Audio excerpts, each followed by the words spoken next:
Now last week there was a former counselor to the president who said, and I was complimented, he said that Mike Huckabee had the best ideas, was the best campaigner, and frankly was the most attractive candidate. He made some wonderful statements. He said, but he can't get elected because of his last name.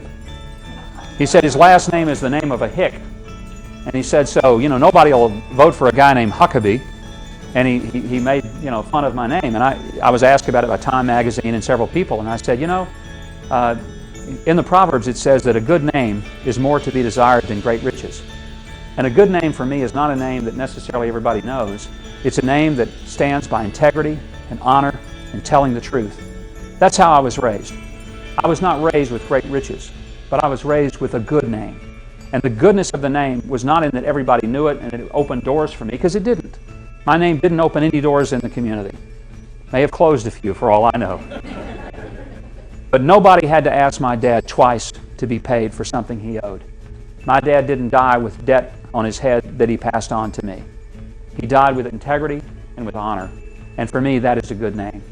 So I was happy when he said at least that I was a good candidate, and I would challenge him on the idea that Americans wouldn't vote for somebody. I'm not sure Americans want to vote to continue a dynasty of a couple of families, when instead we need to have fresh ideas, fresh leadership, and maybe a completely different last name from somebody who's ever been president before.